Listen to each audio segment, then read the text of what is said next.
Jesus didn't have a problem with people that's in the streets. He had a problem with religious people. How can I help anybody when when I was not even able to help my own son? I would never do that. I would never do that. And I became that in a matter of minutes when they took my pain pills away. And I said, I'm not where I want to be, but thank God I'm not what I used to be. This is Faith in Your Recovery. I am Randy Davis. Welcome to the battle. Once again, we're glad you're with us here at Faith in Your Recovery. I'm Randy Davis, your moderator for the program. We have with us Mark Kendall of Great White. Last week's episode, if you haven't heard it, go back to it. We talked to Mark about his professional career as a lead guitarist for the Grammy-nominated Great White, some of his experiences, what music means to him, how it's touched his life, and he wants to use it to touch others. But as you know, here at Faith in Your Recovery, we're about all things recovery. And Mark had his struggles too, as many of us do. I know a lot of it was alcohol. We touched on that in the end, but we're going to go a little deeper with that, find out more, see what he's got to say, and maybe the words of Mark Kendall today will be the words you need to either start your journey to recovery or take the next step. We just want it to work, and I'm sure Mark does too. He's told us he'll be very open with us, so let's just hit on that. Mark, you were telling us that it was at the age of 34, as I believe, that you went to, you finally decided to go to rehab. Right. How many years had you been struggling with your addiction to alcohol, and how did that, in your mind, how'd that start? Your battle with alcohol. I think it was probably a little bit in my DNA. My dad was an alcoholic, kind of a functioning one, not violent or anything, but I knew where all his vodka bottles were, and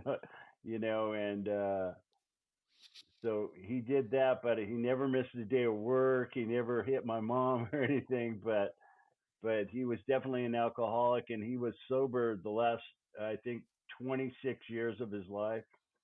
So he eventually got it. So, I think I've always been compulsive. I've always had something I can't explain. It's like shyness, a little bit of an embedded fear of just stuff that might be easier for others just to handle. But when I was in my early 20s, I was using alcohol to get through what I would consider tough spots.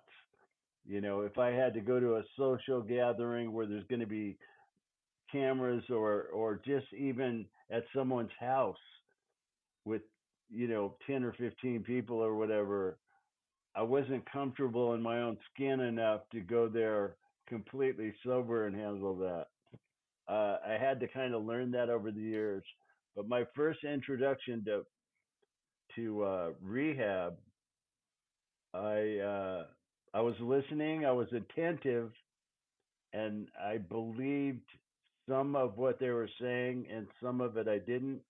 I didn't believe that it's a progressive disease, and if you ever go back to it, it's going to be worse and all that, until I tried it and realized they were being upfront and truthful.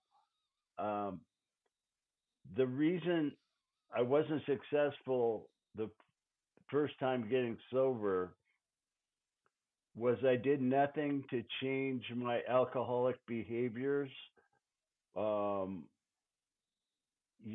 I was still kind of living wrong in a way, lying.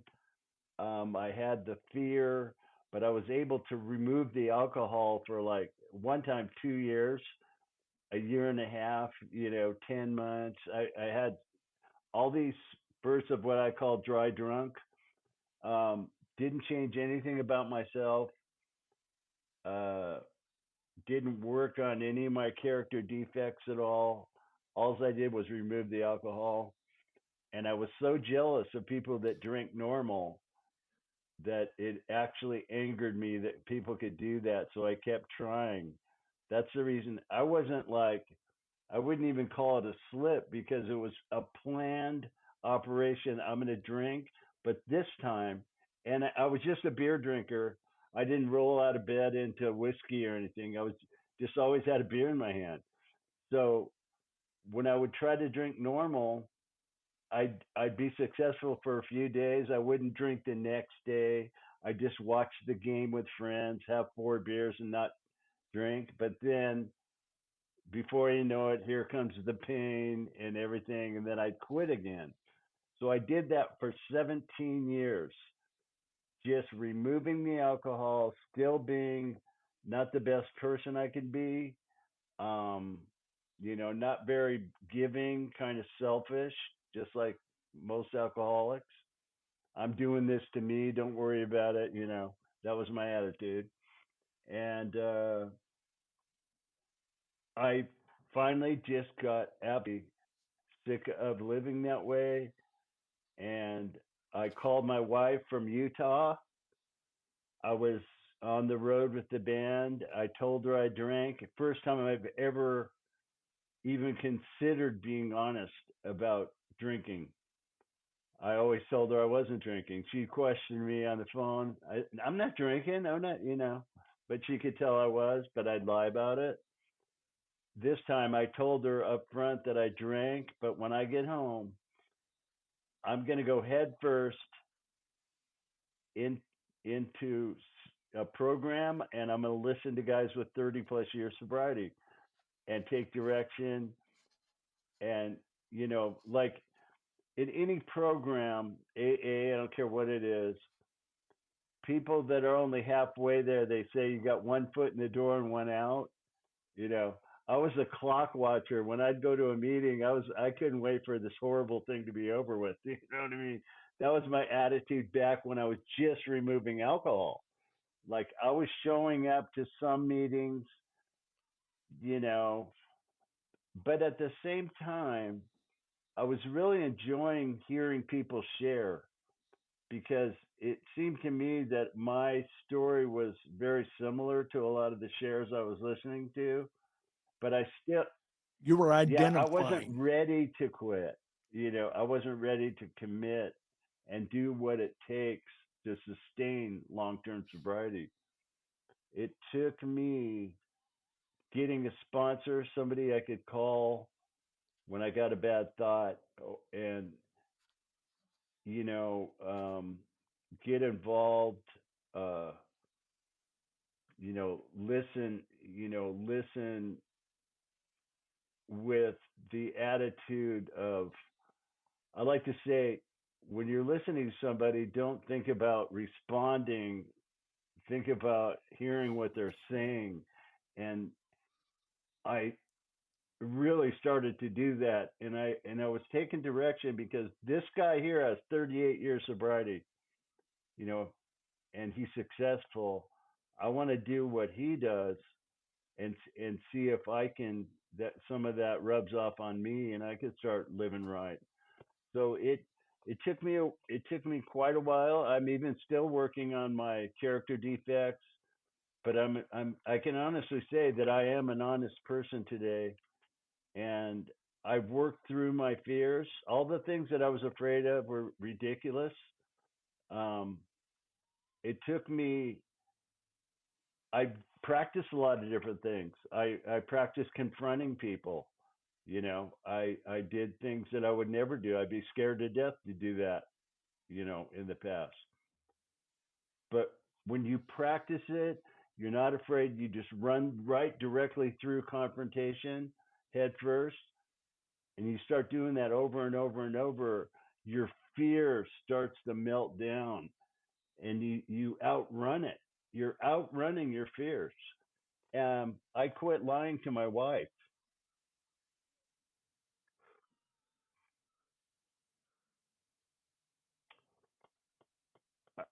I really almost all my lies all stemmed from alcoholism. You know, I always felt there was a good guy in here, you know, somewhere, but I just had to find them. You know, I really didn't know myself that well, believe it or not.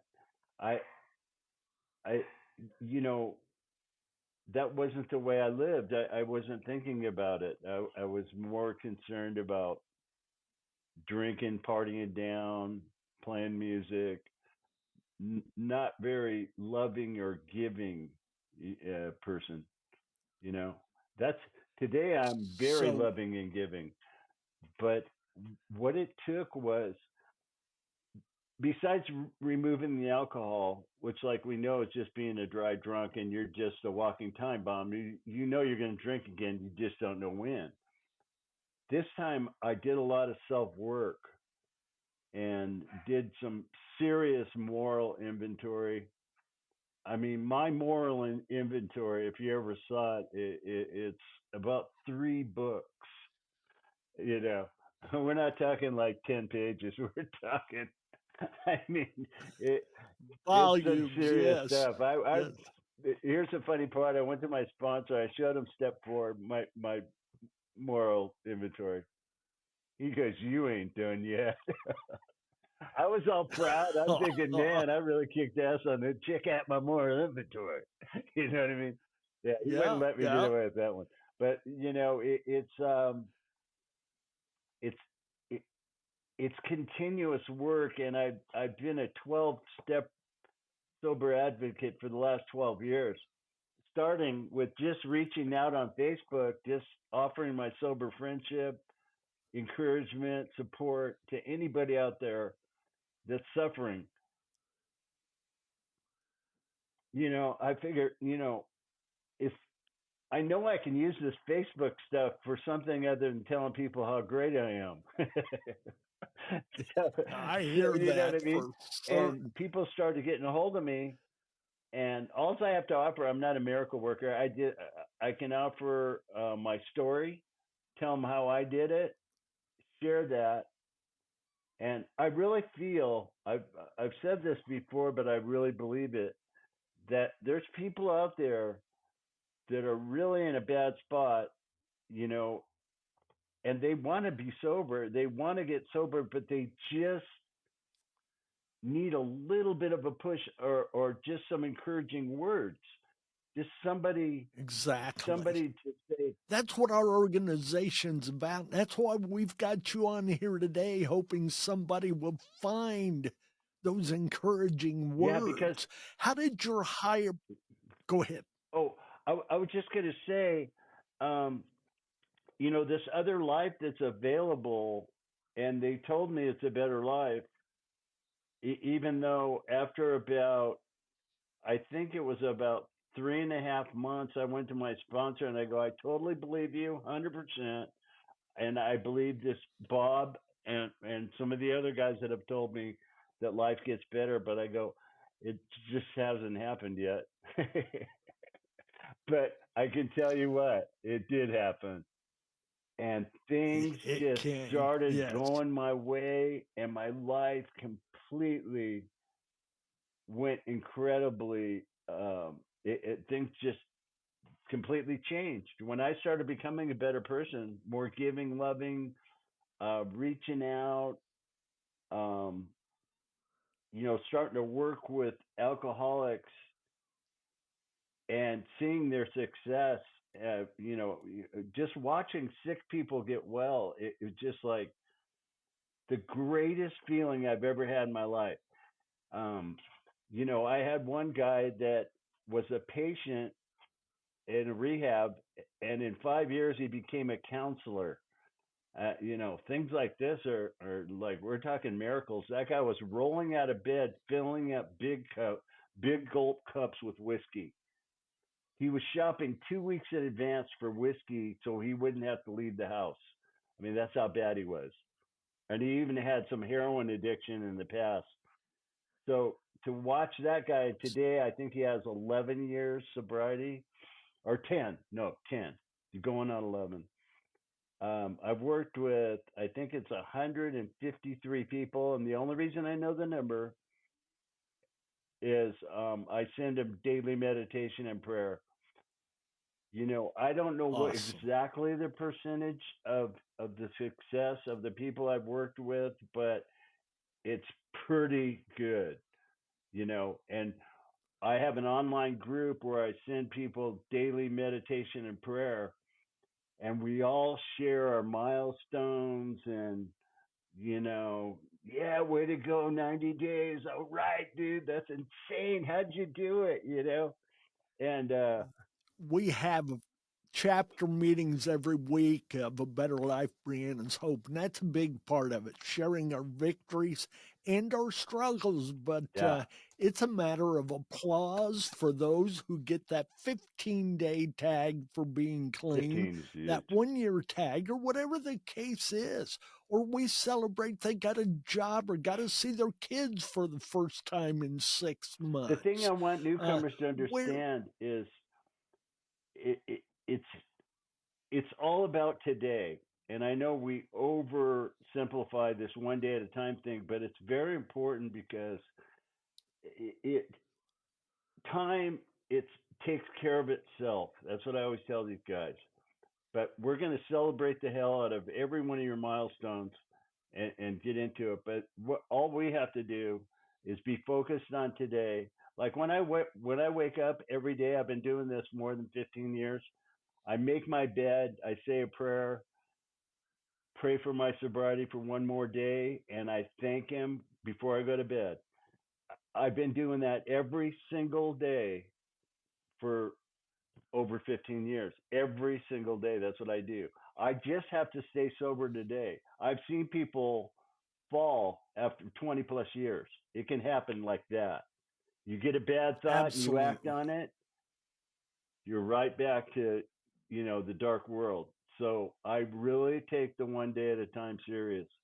And when I get a newcomer and he I tells me that he's done or he's never going to drink again, he's totally over it, I shoot scary. that down right away. I go, dude, today is all you Yes. got to be concerned with. Don't put up that impossible task of you're never going to do something again. That's just way too long. I've always used the analogy that there are 18 steps on a 20-foot extension ladder, and you've got to take them all to get to the top. But one step you can be down. And Absolutely. it's that same way you got to get through today. Don't worry about tomorrow. Yeah. As you said, time will take care of I, itself. How is yeah. your whatever you may call your higher Yeah. power, how has that worked for you? What part has faith played in your Well, recovery?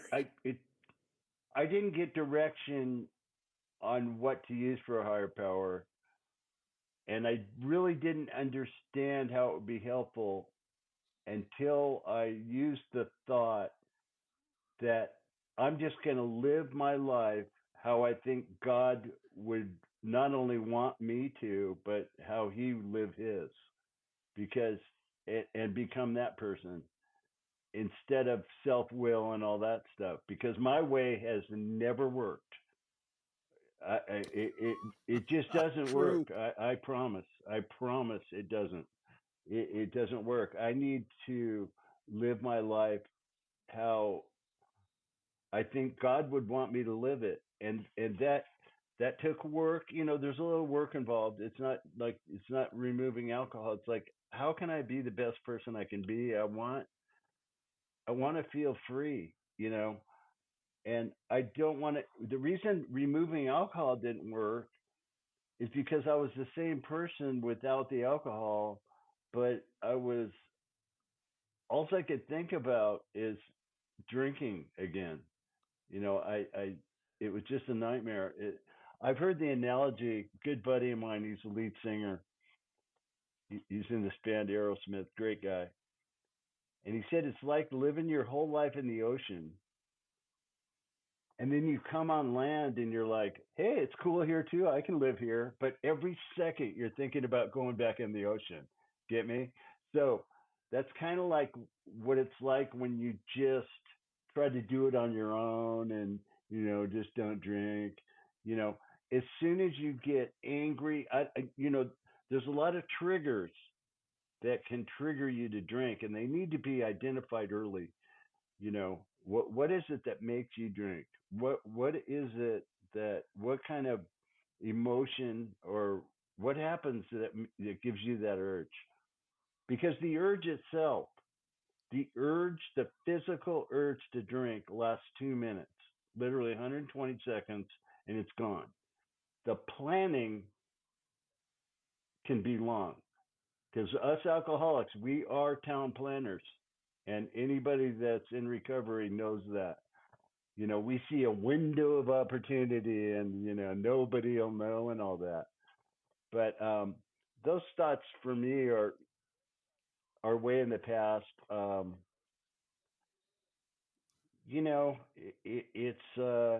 Like I said, it's a day at a time thing, and that's the way we do it. I have a question if I can figure out the best way to ask it here. Let's imagine back to the moment, once bitten, twice shy, where you knew that was a major home run. That was the gold you'd been digging for, label it whatever you want to. That moment where it settled in, guys, we've done it with this one. Okay? How does that verse your moments of sobriety and seeing others come out of the drunkenness into sobriety, being sober? Uh, you said a little bit ago, seeing others grasp grasp the answer Mm. to soberness was one of the biggest things in your life. Oh Those yeah, weren't your exact words, but they were close. Tell yeah. us, how do those two compare? And I know we're talking apples and oranges, but I know your heart tells you what things mean to you. Yeah. Well, when I started reaching out and and working with people and becoming their friend, really, I was just being a sober friend. Like I said, just trying to give them some encouraging words and what worked for me and how much I would just try to let them know that you're not going to believe the change in your life. I mean, I saw one guy get his wife back, his his kids back, his his job back, and he got a new truck just from getting sober. You know what I mean? That's a miracle, you know.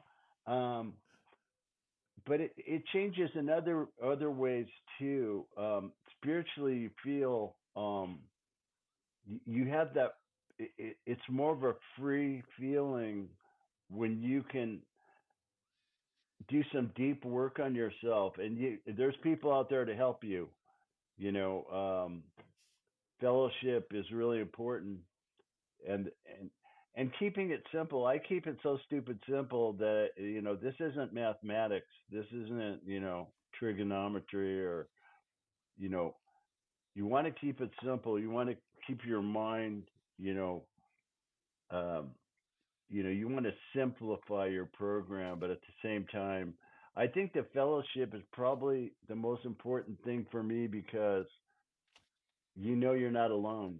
You know that Fred and Jeff are both just like me. They're alcoholics, but you know Fred has 23 years sobriety, and I got 15, and it's just I think Bill W. got it right. It's the smartest people in the world that have the best education. They're psychiatrists. They know how to talk to people or whatever. Couldn't get anybody sober, but a guy with no education whatsoever, just a total drunk, could. You know, and there's a lot to say about that because I think because you're not alone. You know this guy's just like me. You know, you can relate to that in your own life. If somebody just has the same interest as you, you can say that guy's just like me, man. That's pretty cool. I think I'm going to be friends with this guy. You know, and you can inspire each other. Uh, Reaching out on Facebook and starting to get response from people, um, and watching success and working with so many, I I feel like it's the most probably the most important thing I've ever done in my life, because for one thing it's contribution. What are you known for after you're gone? If you When you're gone, what are people going to say? Yeah, he's a guitar player, but there's a lot of those. But if you can help somebody not die, there's something to say about that. And you know what I mean? Hope to tell you. You're contributing to humanity. You're doing something that's good, and that I could never have done that when I was all selfish and it's my world and you just live in it. That was a different guy, man. I recall, correct me if I'm wrong here, you said you had like 153 people that you stay in Right. contact with, that you share that prayer and devotional. Right. I'm trying to think back to scripture and I cannot be exact on this. I hope I'm right. But there's the story of Christ standing at the water's edge, and the disciples are out in the boat. They're casting their net. They fill them up. They bring Right. them to the shore after struggling and having not caught anything until that moment. Christ said, try it on the other side. They did. Right. And when they brought it to shore, as I recall, that was the number 153. Yeah. I'll look that up when I get home, but I know it was close to that. You have managed to put that many in your net, Yeah. and I'm sure there'll be more Well, who swim I think in. there are more, that just listen, that maybe didn't get a hold of me. These are just people I've worked one on one with, Sure. and then I add them to the Gotcha. list. It's the only reason I could never count. I could never, No, I yeah. understand This that, is but like it the just struck exact me amount I've because worked of with, the, Um, but as yeah, far as that reaching, I'm that on a lot number of in shows scripture. like yours, and I want to get the word out. I want people to know that this other life's available. Like I said, and it's a way better life, when um, when you don't have that guilt and shame and fear, and you're just kind of Freedom, living wrong. peace, and It's the freedom. greatest feeling in the world to feel free. And really, when you live right, you're rewarded without even trying to be rewarded. Like, good things happen, and it doesn't have to be forced. One thing I noticed after I had a couple of years sobriety, or even out of the gate, really, is the people that I only had drinking in common with, I didn't have to force anything. They just disappeared. you know the there's nothing.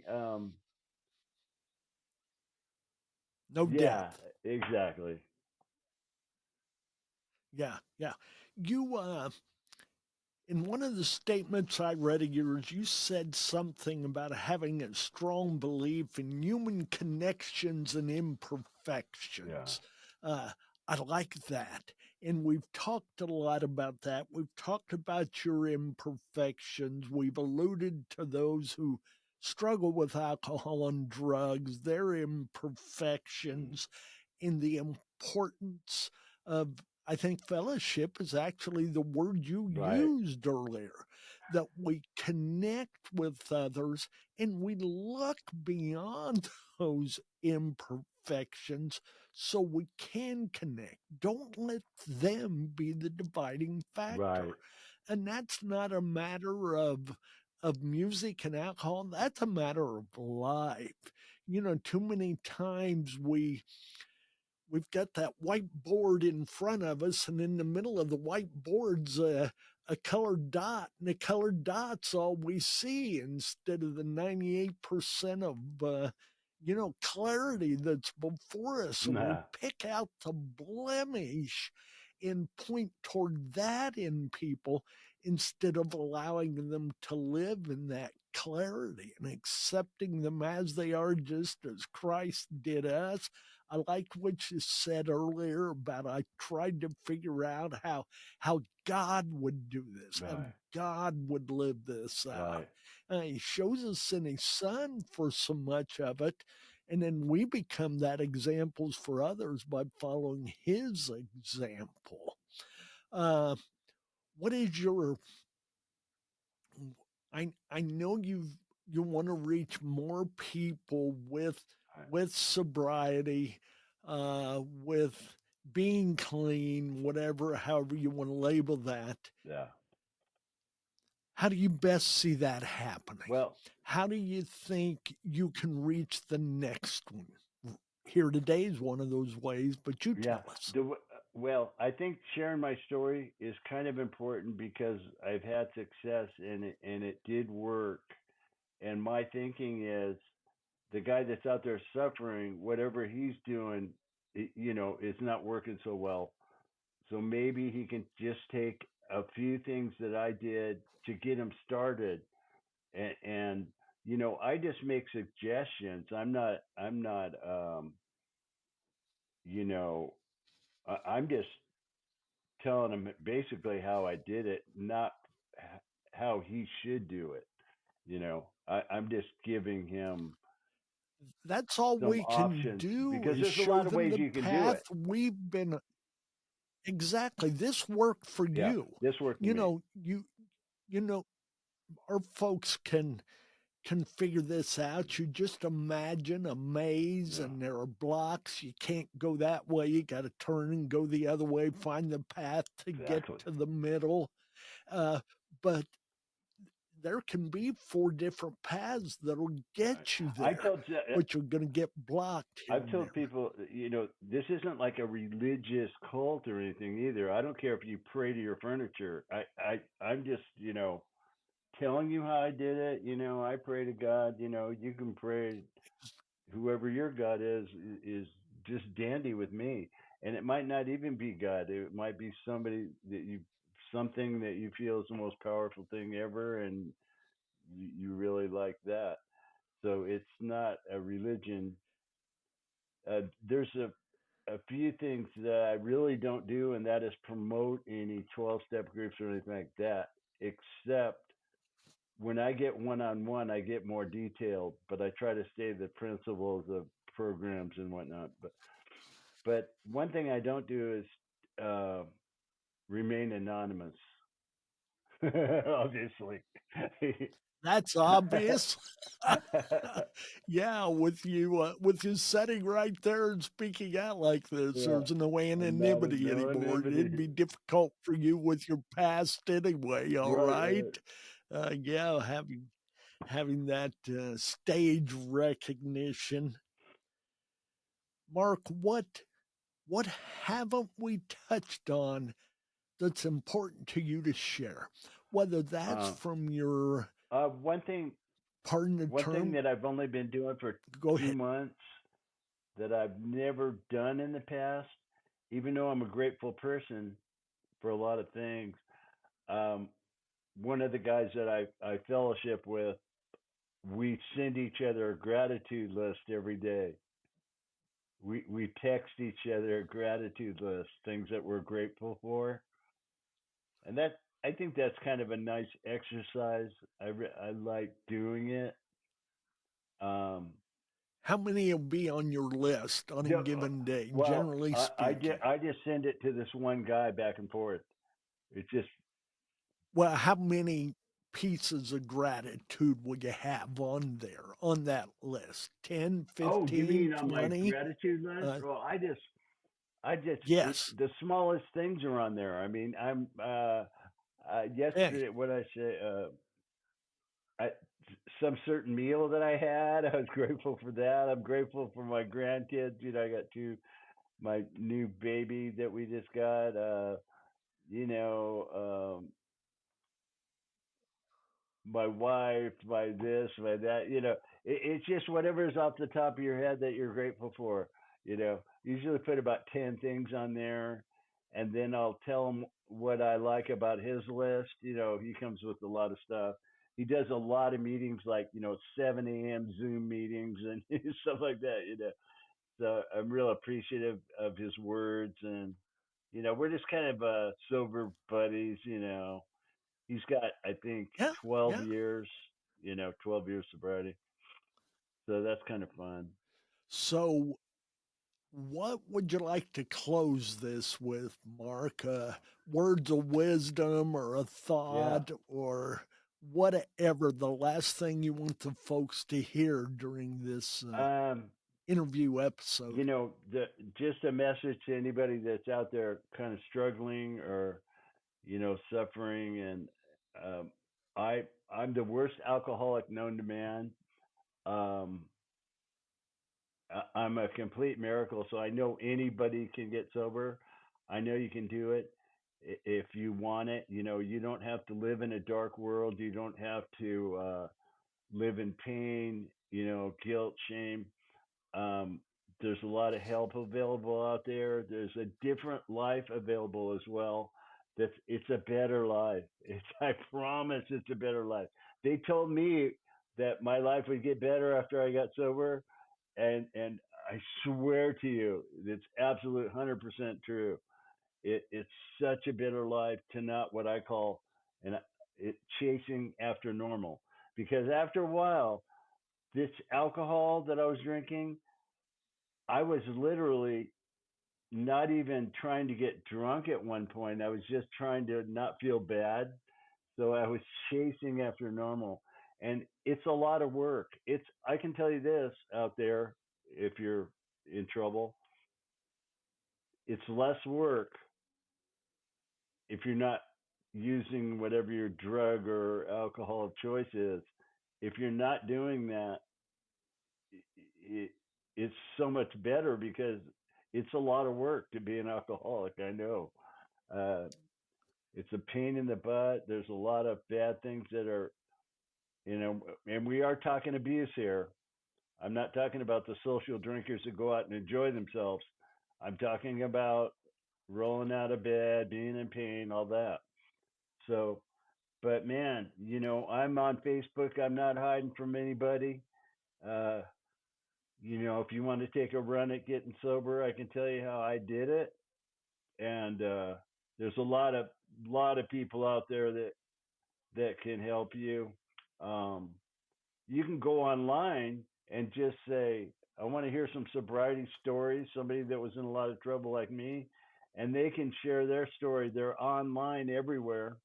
Um, so there's a lot of people that are probably in worse spots than you are, and they got sober. So you can always think of that, if you're really, kind of struggling today. Like I said, I'm on Facebook. You can get a hold of me, send me a message, whatever. I respond to everyone, and You that's get that, it. folks? He's giving you a personal That's it. invitation to get a hold of him.